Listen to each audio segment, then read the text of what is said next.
Koitong Tagaher. Tabawe. Washi Garrett van der Wees. Washi Tawan Kiasai.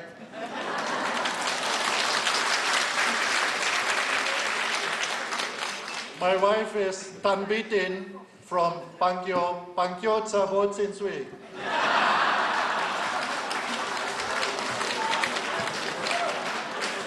It's a really great honor for me to introduce the keynote speaker for this evening. His name is Frank Murkowski, and he has served in the US Senate for 22 years, from 1981 till 2002. After that, he served as governor of Alaska for 4 years. So we could either address him as senator or governor, but for his Taiwanese friends, he is Frank, our great friend Frank from Alaska. During his years in the Congress, he was already a long-term friend of Taiwan. In 1995, he introduced a resolution in the US Senate. This is 17 years ago, and that resolution made it possible for Lee Teng-hui to visit Cornell in 1995.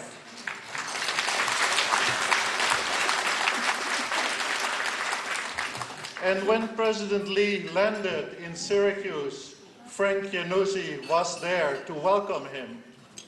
So that is really a very good friend, what good friends do for each other. So in 2000, when President Chen Shui-bian had his inauguration, Frank Murkowski was a member of the delegation welcoming the President at his inauguration in Taipei. And when President Chen visited Alaska in 2003 and in 2005, Governor Frank Murkowski welcomed him to Alaska, and I understand they took a beautiful train ride along the Alaskan coast, and the second time around they took a beautiful boat ride in the harbor of Anchorage. And even after President Chen left office in 2008, Frank Murkowski continued to care. In June of this year, he wrote an editorial in the Taipei Times urging a medical parole for President Chen. And the title of that article was, "Treatment of Chen is a National Disgrace." Thank you very much, Frank, for your support for human rights in Taiwan.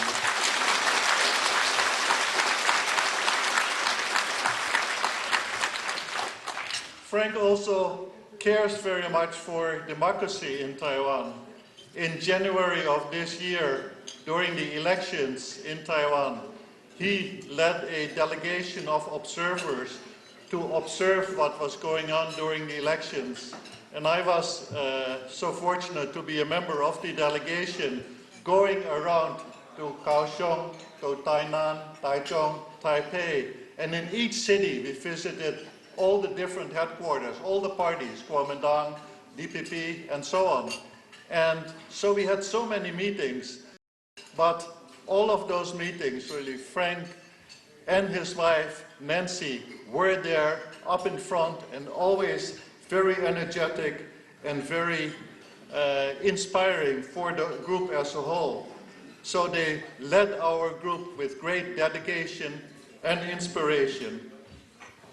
Frank and Nancy also made a very special effort to come here because they just made a big trip to visit their son in Brazil, and then they came to Washington, D.C. On Thursday, they flew back to their home in Palm Springs, and yesterday they came here.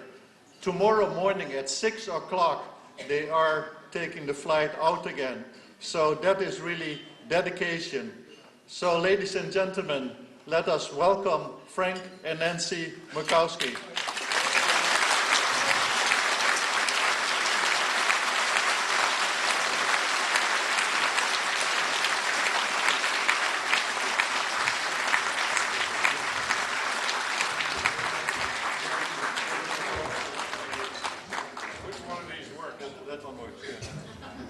The one that works is the one that doesn't have the light on it.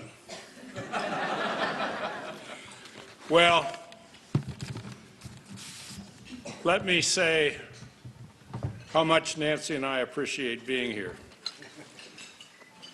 It's nice to see old friends again. I'm going to put on my glasses because the last time I spoke without them was in Taiwan, and we were over, as Garrett indicated, observing the election process. I must admit, I had a very, very brilliant speech prepared, but I couldn't read it because I couldn't see it.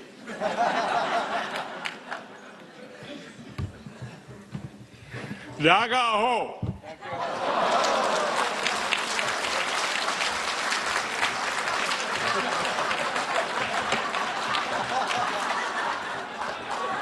They say there's always a light at the end of the tunnel. I'm not sure where the tunnel is, but I know that this, the 30th anniversary of this outstanding organization that's done so much to bring and advance the cause of democracy for Taiwan. So happy birthday.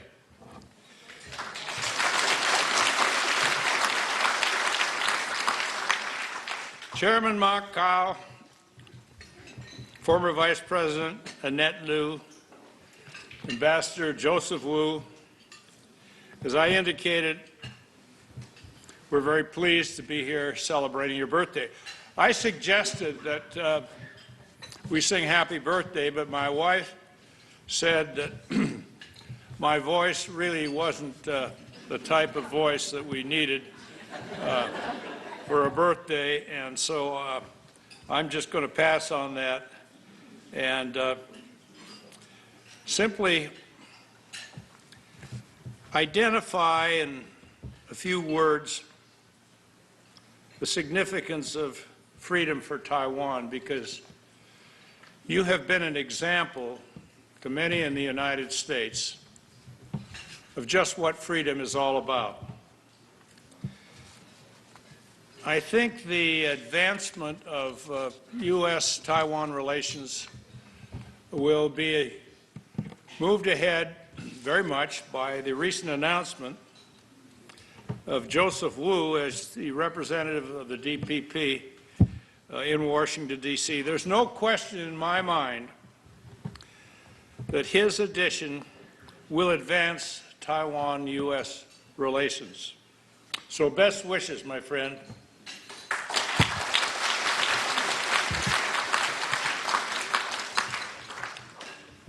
Now, Taiwan's transition to democracy in the late 1980s and early 90s would not have been possible, as I've indicated, without your commitment, your courageous efforts, and the dedication of so many good friends like President Lee Tae-hoo and, of course, President Chin Che-bian. And there's another gentleman that I think advanced the process as well, the AIT chairman, Nat Balashi. Remember? He was always there assisting and helping when it was appropriate. Now, when FAPA was established in 1982, Taiwan was still languishing under martial law and one-party KMT rule. But thanks to the vision of your founders, Professor Ping Ming Ming, Dr. Mark Chen, and Dr. Trong Chai, our friends in the United States Congress started to hear about the other China, the other side of free China, which was neither free nor was it China. Now,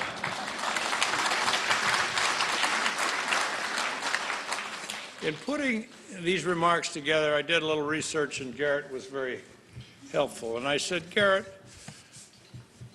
many of the people know about this past history, the founding of this organization, and the fight for democracy. But he reminded me of something else.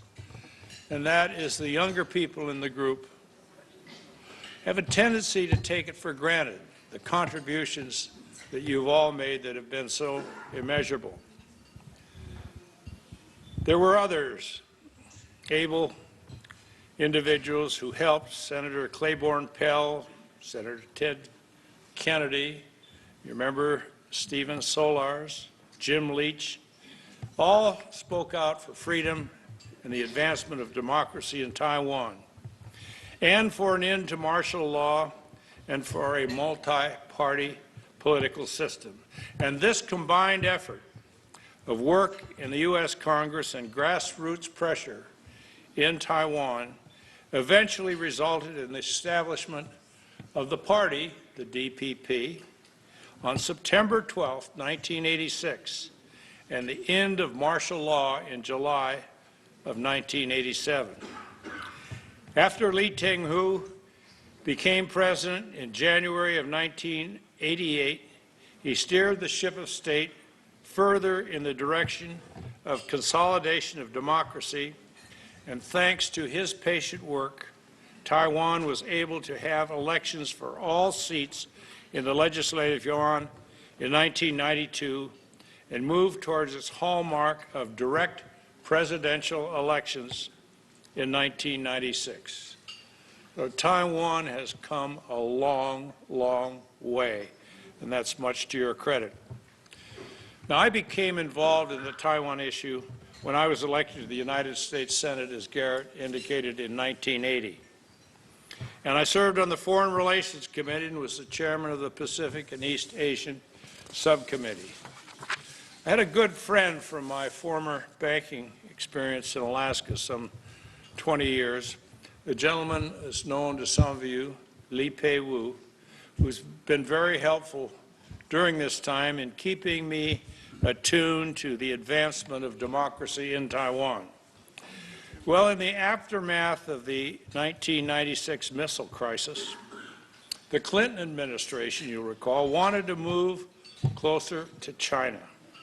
And during President Clinton's visit to China in June of 1998, he enunciated the so-called 3 no's, meaning we don't support a one China, one Taiwan policy, we don't support Taiwan independence, and we don't support Taiwan's membership to international organizations that require statehood. But many in the United States Congress fought hard against this policy change.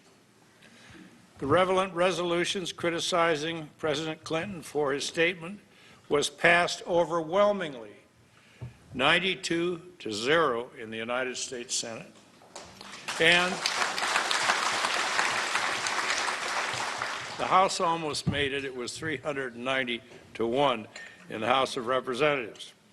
But unfortunately, the terminology kind of stuck, didn't it?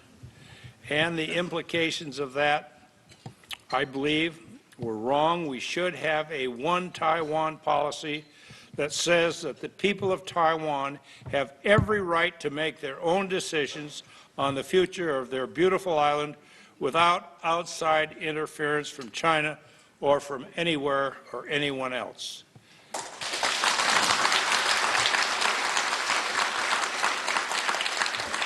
And we should have a policy that welcomes Taiwan as a full member in all international organizations. Now, the democratic transition culminated in the election of President Chen Shui-bian in the year 2000.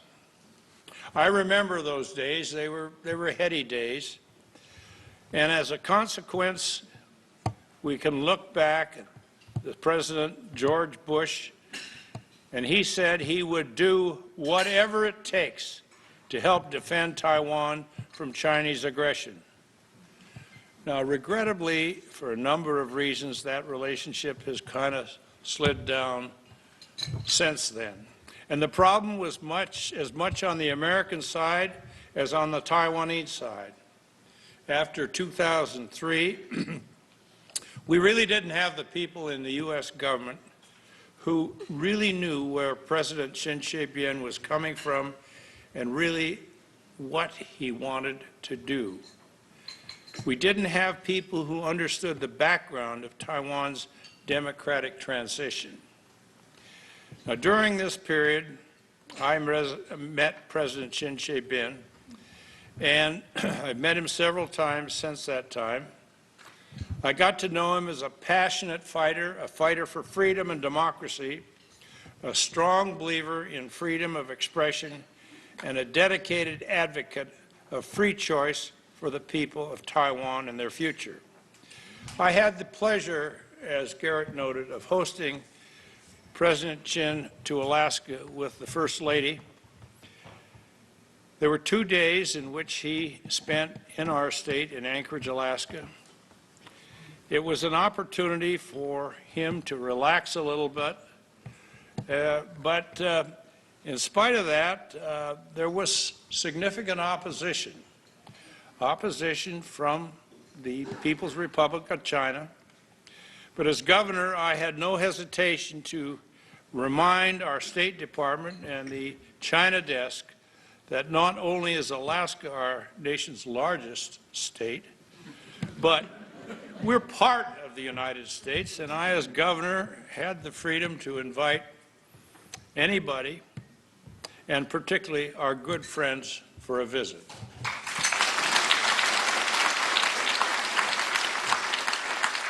Now, it pains me, as it does you, I'm sure, to see that President Chin Bin is in prison, but irrespective of any of the alleged misdeeds, he does not deserve this inhumane treatment he's received at the hands of the current government in Taiwan. As I have said before, the prison conditions are unconscionable and reminiscent of the Soviet Union more than 45 years ago, not Taiwan in 2012.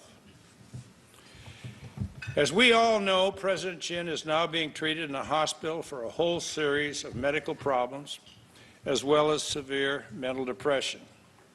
I strongly urge the Ma administration to grant him a medical parole so he can receive adequate long-term treatment. And I was very pleased to see the congressman in his remarks prior to his departure echo the same theme. The published picture showing Chin's cell has captured the tragedy in its entirety, not limited just to his family, but representing the suffering of Taiwan as a nation. As was stated in a recent article in the London-based Economist, Chin's treatment in prison is undermining faith in Taiwan's young democracy and its system of justice. Allowing him out on a medical parole would also help narrow the very deep political divide in Taiwan and helps seal some of the wounds of the past. Now I want to move to the present in my concluding remarks. In January of this year, I headed, as Garrett mentioned, an election observation mission to observe the presidential and legislative elections in Taiwan. We were invited by the International Committee for Fair Elections in Taiwan, headed by Professor Ping, and we had 19 observers from 8 countries, and were able to meet with representatives from all parties in Taiwan. It was quite an education, I assure you. We observed the famous piggy banks. They had piggy banks. Piggy banks on the corner, piggy bank stock, piggy bank Justice Department as to whether children could give money in their piggy banks. Great lesson in political process, and I thought if I ever got involved in politics again, I'd start with the piggy banks. But we had, Garrett mentioned he was there, Woody Clark was there. There were a number of distinguished individuals, and I was very pleased to serve with them at that time. Mei Chin was there, and she's, where is she tonight? She's way in the back. Okay, well anyway, she's a delightful lady and a great partner of Garrett's. But our findings were significant because they were written up in only 19 pages, which isn't bad for a group of bureaucrats. And the report was done in June of this year, and I can summarize the conclusion in only one sentence. We felt the elections were, quote, mostly free, but partially unfair. Mostly free, partially unfair. The unfairness covered a number of things, a lack of a level playing field, and it was due to three major factors.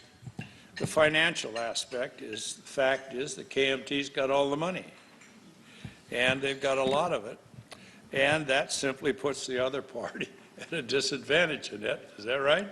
Yeah, it sure is. Anyway, that happens once in a while, and you have to bear with it.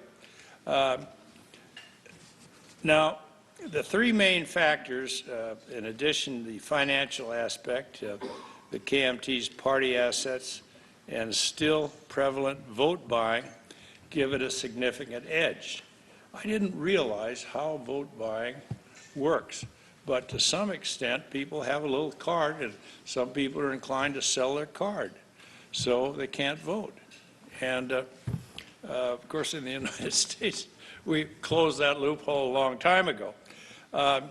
Many vested interests in the administrative systems, military, educational institutions, and the press still favor one party, mainly the KMT. But, and finally, an increasing effort by the PRC side to influence the outcome of the elections, which cast a shadow over the proceedings. I didn't realize, but when those little cameras go into the voting booth, you can take a picture of your ballot. And then you can walk out with that camera and show somebody how you voted and maybe get a little consideration for it. That loophole might be closed as well. I don't know. Can we take cameras into the voting booth? I don't think so. Well, anyway, skipping along here, I'm happy to report that our daughter, Senator Lisa Murkowski, along with Alaska's other Senator, Mark Begich, inserted the report that we had as we observed the election into the congressional record, and consequently introduced Senate Resolution number 42, and I quote, expressing the sense of the Senate that the United States should more strongly support democracy and human rights in Taiwan following the country's 2012 presidential and legislative election. So I want to thank Lisa, and incidentally, when we were in D.C. Just a few days ago, she is planning a trip to Taiwan and Japan in mid-January related to energy issues and trade issues, because we simply have to do more trade with Taiwan, and Taiwan should do more trade with the United States rather than a big brother across the straits. But I'm not here to necessarily do anything more than make some respectful hints. In any event, this is all assuming our Congress manages to not fall over the cliff. As you know, there's some question about that.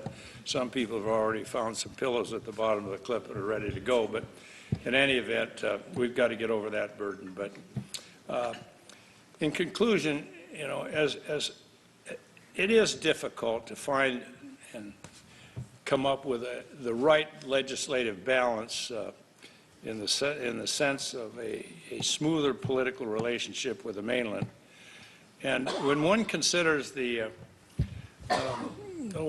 two administrations, the Chen administration was accused of being too inflammatory towards China, and the Ma administration is being too conciliatory.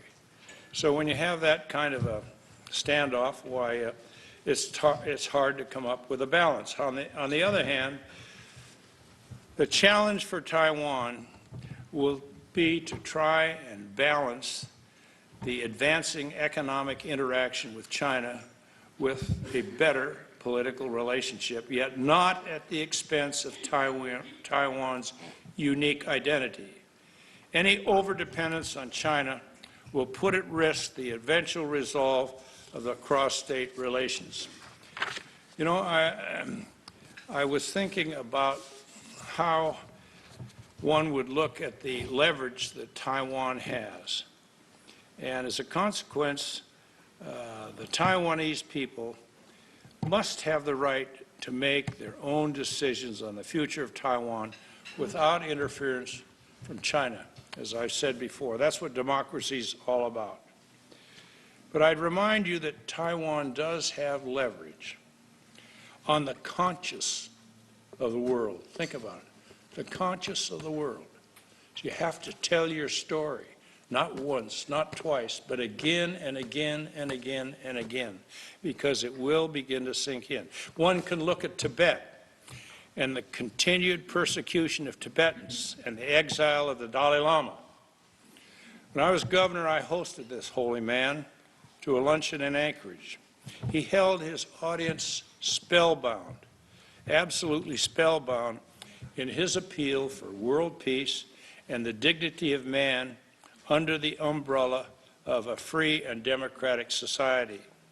The persecution of Tibet and the Falun Gong by China has several parallels in China's threats to Taiwan and its right of self-determination. And there's a secondary leverage that I thought of from the standpoint of world opinion, and that is the necessity of maintaining a calm Taiwan Straits. It is not only critical for the United States, which is trying to manage relations with China and to avoid increasing tensions, but also vital to Japan, South Korea, and others whose resources traverse the East and South China Seas. During the Cold War, maintaining the U.S. fleet in that area kept the Russian fleet bottled up. The continued U.S. presence is just as critical now as China seeks to push the U.S. out of that potentially blocking post to China's commerce and naval expansion. Something I found extraordinary the other day, I met with the president of Iceland. He said the newest and largest embassy in Iceland was the recently completed embassy by the People's Republic of China. They're moving north. Why? They want access to the northern resources of the world, and Iceland offers that opportunity. But the power of world opinion on issues such as freedom, democracy, and human rights, vis-a-vis totalitarianism and threats for world dominance, are powerful weapons in the arsenal of Taiwan. The challenge is how best for you to use them.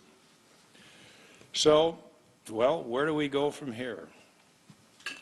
We've got some new leadership on the mainland. President Xi Jinping, we have yet to see what chart, of course, he will initiate, but we can have hope in the new year coming. Well, some of us are perhaps getting to the age of a little retirement, but looking out in this audience, you're alive and well.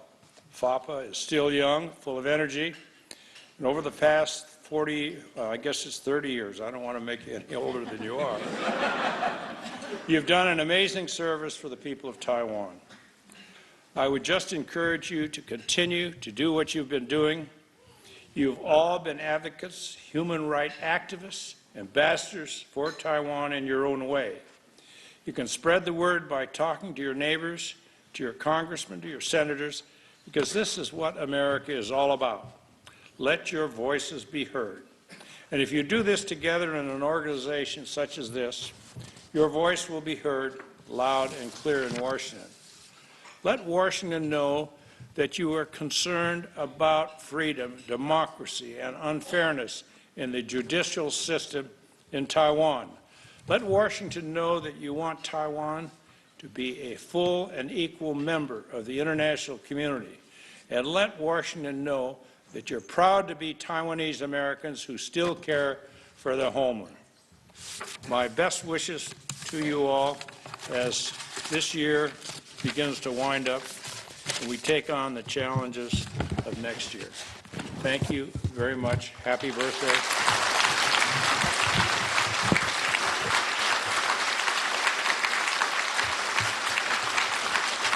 Okay, Bert? Thanks.